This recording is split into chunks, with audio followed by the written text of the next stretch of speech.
मैं doctor Nishi, senior IVF specialist from prime IVF. आज हम एक ऐसा टॉपिक डिस्कस करेंगे जो बहुत ही कॉमन है, फाइब्रॉइड, जिसको रसौली भी कहते हैं और सामान्य लैंग्वेज में गांठ कहते हैं। इसके क्या सिम्टम्स होते हैं, इससे क्या प्रभाव पड़ता है आपकी इनफर्टिलिटी पे और इसका क्या ट्रीटमेंट है। जब भी कोई पेशेंट जिसको फाइब्रॉइड होते हैं तो उसके सिम्टम्स कोई ऐसा मेन सिम्टम नहीं होता, पर कई बार उसको पेट में दर्द रह सकता है या फिर उसको हैवीनेस हो सकती है और महीने में पीरियड्स के दौरान अधिक ब्लीडिंग हो सकती है। जब कोई कपल आता है, इसके बाद जब उसके अल्ट्रासाउंड किए जाते हैं तो उसको पता चलता है कि फाइब्रॉइड है। जब उसकी गायनोकोलॉजिस्ट बताती है कि आप इसलिए कंसीव नहीं कर पा रहे हैं या आप इसलिए आपको इनफर्टिलिटी है क्योंकि आपके यूट्रस में रसौली है, तो पेशेंट थोड़ा घबरा जाता है कि इसका क्या इलाज होगा। तो जैसा कि अभी मैंने आपको बताया, जो भी फाइब्रॉइड होते हैं उनकी वजह से खाली आपको पेट में दर्द हो सकता है, हैवीनेस हो सकती है, हैवी ब्लीडिंग हो सकती है और इनफर्टिलिटी हो सकती है। ये इसके मेन सिम्टम्स होते हैं। कई बार क्या होता है, फाइब्रॉइड के कोई सिम्टम्स ही नहीं होते और एंड तक पता ही नहीं चलता कि आपको फाइब्रॉइड है। जैसे कि मैंने बताया, इनफर्टिलिटी हो सकती है। क्यों हो जाती है? क्या होता है कि जो फाइब्रॉइड होते हैं वो यूट्रस में 3 जगह पे मिलते हैं। जैसा कि आप देख रहे हैं, ये यूट्रस है। इस यूट्रस के अंदर जो सबसे एंडोमेट्रियम में जो फाइब्रॉइड होते हैं, जहाँ पे हमें एम्ब्रियो ट्रांसफ़र करना पड़ता है, वहाँ पे जो फाइब्रॉइड होते हैं उनको सबम्यूकोजल फाइब्रॉइड कहते हैं। और जो मसल्स में फाइब्रॉइड होते हैं उनको इंट्राम्यूरल कहते हैं।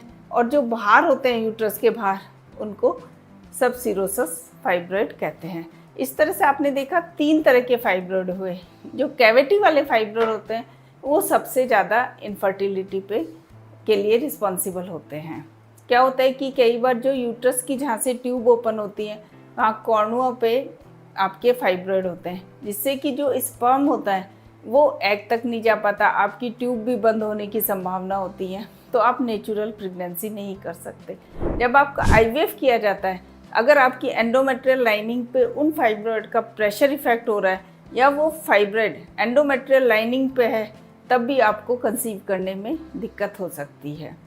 जो मसल्स लेयर में फाइब्रॉइड होते हैं यूट्रस के, जिनको इंट्राम्यूरल फाइब्रॉइड बोल रहे हैं, उनसे कोई भी इफ़ेक्ट नहीं पड़ता है आपकी इनफर्टिलिटी पे। ऐसे ही जो यूट्रस के बाहर जो फाइब्रॉइड होते हैं उनका भी आपकी इनफर्टिलिटी पे कोई इफ़ेक्ट नहीं पड़ता है। तो इस तरह से आपने देखा, जो फाइब्रॉइड है जो यूट्रस के अंदर है, कैविटी के अंदर है, उनका सबसे ज़्यादा इफ़ेक्ट पड़ रहा है। अब क्या होता है, जब हम आपका आईवीएफ करते हैं, हम देखते हैं कि आपकी कैविटी की जो लाइनिंग है उसके ऊपर फाइब्रॉइड आ रहा है या उसको डिस्टर्ब कर रहा है या उस पर प्रेशर इफेक्ट डाल रहा है, तो इन फाइब्रॉइड को निकालना ज़रूरी होता है, तभी आप कंसीव कर पाएंगे। कुछ ऐसे इंजेक्शंस होते हैं जो फाइब्रॉइड को थोड़ा सपोर्ट देते हैं, जिससे कि आपके जो प्रेशर पड़ रहा है लाइनिंग में या जो इफ़ेक्ट आ रहा है वो कम हो जाता है। तो हम वो इंजेक्शंस लगा सकते हैं या फिर हिस्टेरोस्कोपी मायोमेक्टोमी होती है। उसमें क्या होता है, दूरबीन की सहायता से आपके सर्विक्स के अंदर से यूट्रस में जाते हैं और उससे फिर उन फाइब्रॉइड को हटाया जाता है। इसमें आपका कोई चीरा नहीं होता, ये बहुत ही माइनर सर्जिकल प्रोसीजर होता है और इसमें आपको कोई भी टाँका या स्टिच आपकी नहीं आता है। और उसके 2 या 3 महीने के बाद आप अपना इनफर्टिलिटी का ट्रीटमेंट शुरू करा सकते हैं।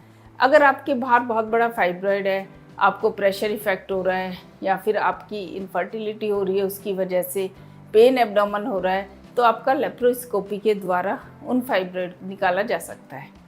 अब सबसे इम्पॉर्टेंट क्वेश्चन ये है कि पेशेंट ये पूछते हैं कि ये जो गांठ है ये कैंसर की गांठ तो नहीं है। तो मैं आपको ये बताना चाहूँगी कि ये बिनाइन होती है, यानी कि इनमें कैंसर की संभावना बहुत बहुत बहुत बहुत ही कम होती है। तो इसलिए आपको कोई घबराने की ज़्यादा ज़रूरत नहीं है। इनसे केवल आपको एक्सेस ब्लीडिंग हो सकती है या इनफर्टिलिटी हो सकती है। इनका ट्रीटमेंट, जैसा कि मैंने आपको बताया, या तो मेडिकेशन जो इंजेक्शन है या फिर सर्जरी है। अब आपका फाइब्रॉइड से संबंधित कोई भी क्वेश्चन है तो आप मुझे ईमेल कर सकती हैं या सजेशन बॉक्स में जाके पूछ सकती हैं। धन्यवाद।